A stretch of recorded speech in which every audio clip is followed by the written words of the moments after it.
I also get asked a lot of questions about selective breeding. So here are 5 tips. Let me get my mic a little closer. Here are 5 tips for selective breeding for polygenic inheritance.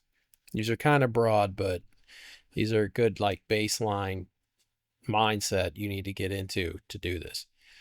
Whatever look you're trying to make, you'll have a better chance of making it if it's coming from both sides.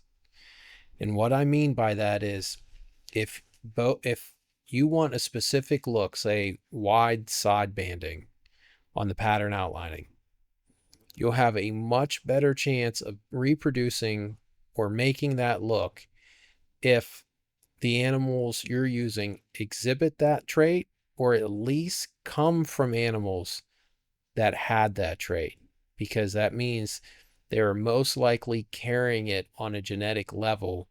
It's just not being expressed.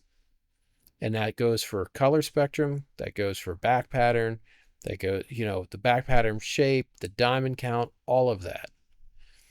Whatever you want, whatever look you're going for, the animals you're using need to either be expressing it in the phenotype, or they at least have to come from animals that had the phenotypical expression of that look. That's your best way, because if you're trying to get sharp back diamonds and a high number of them, and you breed 2 rounded back pattern snakes together that have elongated back diamonds, unless there's some genetic stuff in there that nobody knew that was in there and just has been laying around in there, and they line up with each other and you get 1 or 2, that's so unlikely to happen. So whatever look you want, the best chance of actually getting it is having it coming from both sides, which means sometimes you have to take something, breed it, and then raise something up, breed them together, or breed it back into the look you want. That's what I do with ternates and Mindanaos. It's a long process. It sucks. But if you want to make better looking snakes, that's what you have to do. So that's tip 1. Number 2 is learn the functionality of the morph you're working with, because chances are you're selective breeding, you're not going to be doing what I do, is like trying to like manipulate normals. Well, you might, but chances are you're trying to manipulate morphs if you're doing selective breeding. Understand the functionality of the morph. Understand what the morph actually does, what it takes away, because morphs don't really add much. They just kind of take stuff away. So understand the functionality. Does it shut off color anything darker than like orange? Does it shut off color anything darker than like yellow or green? Does it shut off those colors and then leave the darker colors? Does it wipe out the section of silver in between the rosettes and fill it in with like more of the pattern outlining? Does it make smaller rosettes? Does it make longer rosettes? Does it suck the back pattern to the top? Does it obliterate the back pattern? Does it exaggerate the back pattern? Understand the functionality of the morph. If you can understand the functionality of the morph, then you can understand how to offset it and manipulate it. So that is step 2 for tip of selective breeding for polygenic inheritance. Stop assuming you're going to get the look you want just because you want it. And I'm going to give you a good example of this. There's probably the biggest letdown in retics has been the Aztecs. Everybody saw what everybody in Europe was producing with Aztecs, and everybody in the US just assumed we were going to get those results. Well, I knew we weren't going to get those results, and I said publicly we weren't going to get those results. And how I knew we weren't going to get those results is because when you look at what people like Yakub is working with, he has this giant amount of polygenic traits to play with. He can manipulate colors and back patterns, and then you get to the US, it's just a bunch of inbred, run-of-the-mill back patterns and polygenic traits with these morph combos that are just all the unique stuff has been bred out. There was really no opportunity for Aztec to be expressed in the same manner that we see overseas, because Aztec, its functionality is like that of marble. And this is where people like to yell at me, it's not a marble, it's nothing like a marble. I'm not saying it's like a marble. I'm saying its functionality is like that of a marble. It's an exaggerator gene. It just takes something that would be kind of rounded or striped out and just stripes it the fuck out. Takes something that's kind of broken up, it just really breaks it up, while really not limiting the black like you see in marble or platinum. And it's got like this weird like marble. It's almost like what you think like a marble uh motley would look like, but it doesn't. So it has like these motley characteristics with a marble characteristic. So it's an interesting gene, but I'm not surprised at all at the results we're seeing here in the US, because there's no selective breeding being done with it. So if you're not introducing the traits that create the phenotype that is altered by the Aztec in a way to create those looks, you're not going to get those looks.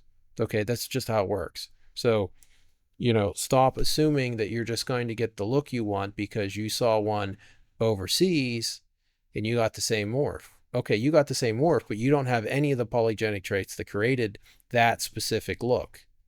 A morph just does what it does, and it only has, it can only do, the result of the morph is only what it has to work with for the traits that create that phenotype look. That's what's happening here.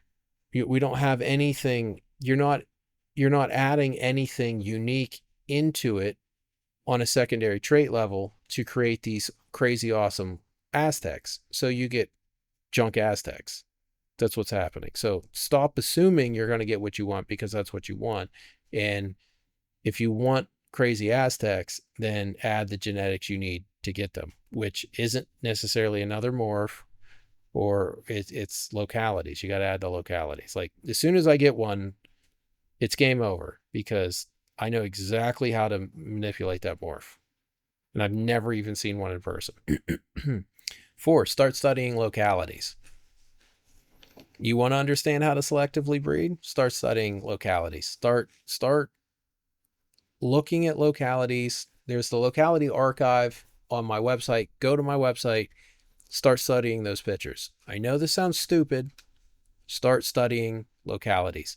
Start looking at their differences in colors and patterns.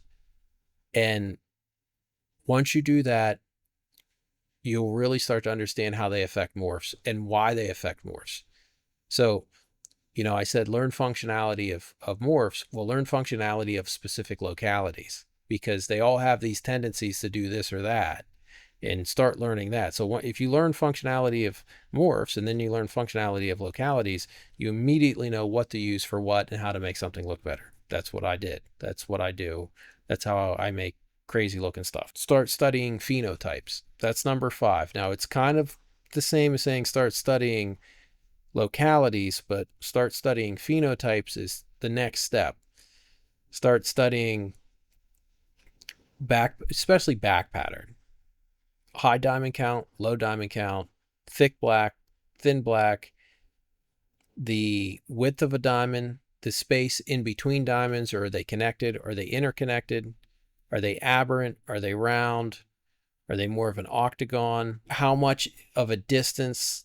How great is the increase of distance from where the back diamonds touch on the back to where the point of the diamond hits the rosette or almost hits the rosette?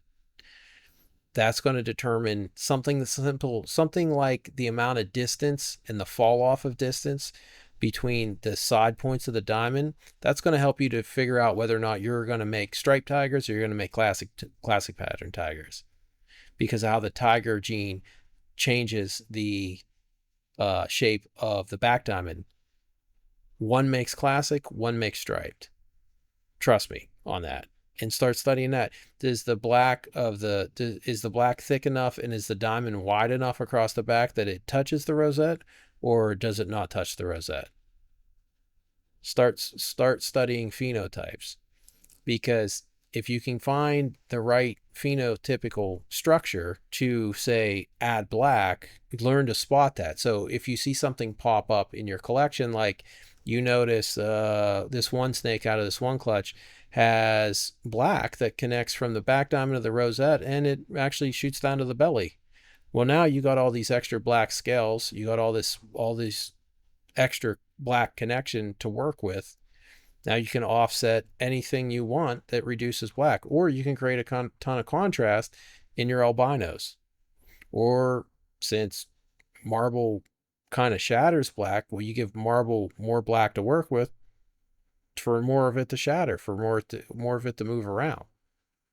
And if the back pattern's aberrant, now you got crazy marbles and a lot of black on the side. And do they got black ticking? Is there black ticking in the pattern outlining areas? This is, yeah, start studying that. Start looking at phenotypes and thinking, and then try to and look at it and say, okay, now if I added tiger to this, what would happen? Or if I added marble to this, what would happen? If I added ocelot to this, what would happen? That's what I've done.